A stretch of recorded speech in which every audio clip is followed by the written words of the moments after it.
मनीष कश्यप मामले में आज का दिन बहुत ही महत्वपूर्ण था और ऐसे में हम अभी मौजूद है सुप्रीम कोर्ट में, जहां पर उनके तरफ से जो वकील हैं वो हैं आदित्य देशवाल और इन्होंने सारी जो मुद्दे हैं, सारे मामले हैं मनीष कश्यप को लेकर, उसे कोर्ट रूम में पेश किया है। तो इनसे सबसे पहले हम जानना चाहेंगे कि आज का दिन इतना ज़रूरी था, इतना इम्पोर्टेंट था, तो क्या कुछ खास हुआ है?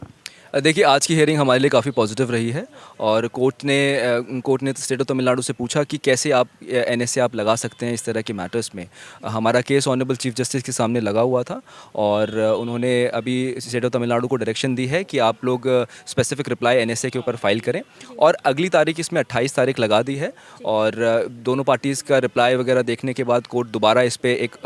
फाइनल ऑर्डर पास करेगा 28 तारीख को, और 28 तारीख तक हमें इंटरिम रिलीफ दे दिया है और उनको डायरेक्शन दी गई है कि आप मनीष कश्यप को आप पुलिस कस्टडी में दूसरे केसेस में नहीं लिया जाएगा, क्योंकि अगर आप सभी जानते हैं कि total 6 FIR state of Tamil Nadu में मनीष कश्यप जी के खिलाफ है। तो अलग अलग एफआईआर में पुलिस उनको कस्टडी में लेकर पूरे तमिलनाडु में घुमा रही है। तो उसके ऊपर रोक लगाते हुए कोर्ट ने कहा है कि अगली तारीख तक उनको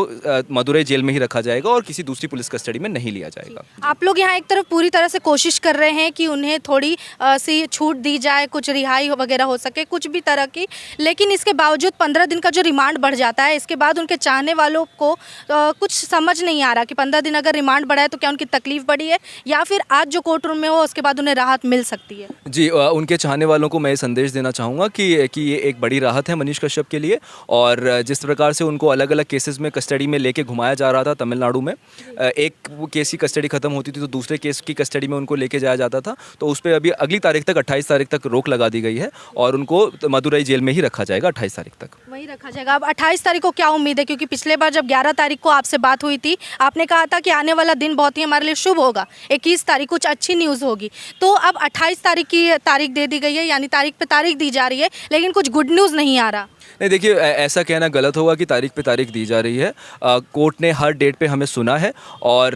कुछ फॉर्मेलिटीज़ होती हैं कोर्ट में। कोर्ट एक तरफा किसी को सुनकर कोई फैसला नहीं सुना सकती। कोर्ट के लिए बहुत ज़रूरी है कि वो दोनों पार्टीज़ का पक्ष उतना ही बराबरी से सुने और उसके बाद उसके ऊपर फैसला सुनाए। तो आज की जो हियरिंग है उसमें हमारे लिए एक बड़ा रिलीफ है कि हमें कस्टडी के ऊपर, पुलिस कस्टडी के ऊपर किसी दूसरे केस में सुप्रीम कोर्ट में रोक लगा दी है और 28 तारीख को दोनों पार्टीज़ का रिप्लाई वगैरह सारी चीज़ों फॉर्मेलिटीज़ हैं वो कंप्लीट हो जाएंगी, सारी चीज़ें कोर्ट के रिकॉर्ड पे होंगी और कोर्ट सारी चीज़ों को ध्यान में रखते हुए एक उचित फैसला सुनाएगी।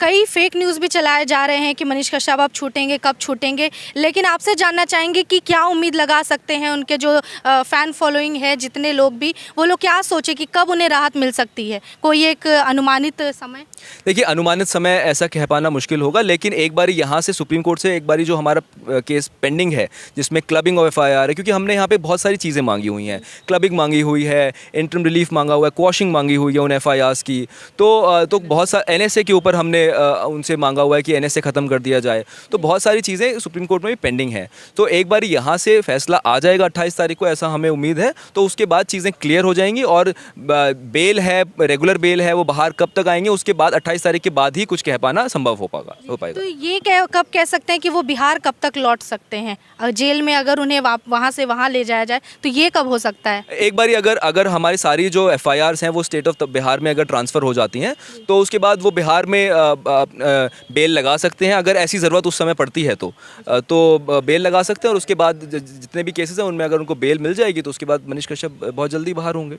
आज जो कोर्ट रूम में माहौल था उसमें क्या लगा, आपके हक में ये केस आ रहा है? देखिए, हमारी तरफ से तो पूरी कोशिश की जा रही है। आदित्य जी हैं और वहाँ पे सीनियर एडवोकेट भी है हमारे साथ, तो सब लग रहे हैं उसमें, और कोर्ट भी एनएसए सुन के ही चौंक गया था स्टार्टिंग में कि एनएसए कैसे लग गया, क्योंकि लास्ट टाइम जब हम अपीयरेंस चल रहा था ना कोर्ट में, तभी पता चला कि ये मैटर में भी एनएसए इन्वोक किया गया है। तो इस बात में कोर्ट भी आज सरप्राइज थी कि क्यों उठाया इसको, और रिगार्डिंग उसी के लिए वो हमें अमेंड करने के लिए पिटीशन बोला हुआ है। हालांकि हमने एप्लीकेशन भी फाइल की है उसमें कि ये एनएसए के रिगार्डिंग रिलीफ मांग के कि एनएसए हटाया जाए, तो उस रिगार्डिंग कोर्ट ने आज बात की है और उस रिगार्डिंग वो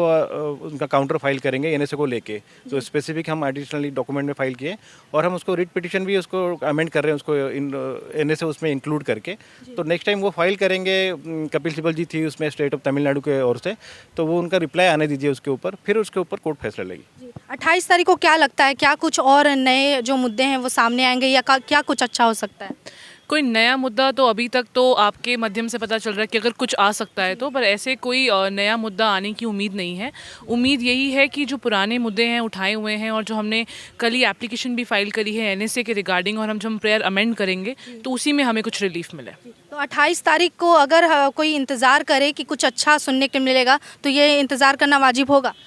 इंतज़ार करना वाजिब तो होगा, बट मैं यही कहूँगी जैसे कि आज भी हमें हमारे लिए थोड़ी सी राहत आज मिली है, तो हम उम्मीद कर सकते हैं कि जो अगली डेट है 28 तारीख की, उस पर भी हमें और राहत मिले, और जो हमने अपनी एप्लीकेशन को अमेंड करा है या अपनी एप्लीकेशन को हम अभी प्रॉपर तरीके से अमेंड करेंगे तो उस पर हमें रिलीफ मिलेगा। तो इन सब बातों से एक चीज़ साफ हो गया है कि आज जिस तरह से राहत मिला है, हो सकता है, उम्मीद जताया जा रहा है कि 28 अप्रैल को अगली सुनवाई की तारीख दी गई है, और उस दिन उनके चाहने वालों के लिए कुछ ना कुछ गुड न्यूज़ ज़रूर निकल सकती है। लेकिन तब तक हमें सच का साथ देना होगा और सत्य के साथ बने रहना होगा। और मनीष कश्यप के चाहने वालों के लिए अच्छी खबर ये है कि आज कोर्ट रूम में जो कुछ भी हुआ उसमें ऐसा लगा है कि मनीष कश्यप के हक में कुछ बातें हुई है और आने वाले समय में भी होगी। बाकी आप इस सबको लेकर क्या सोचते हैं, अपनी राय में कमेंट में ज़रूर बताइएगा। देखते रहिए इसी तरह और सपोर्ट करते रहें मनीष कश्यप को। धन्यवाद।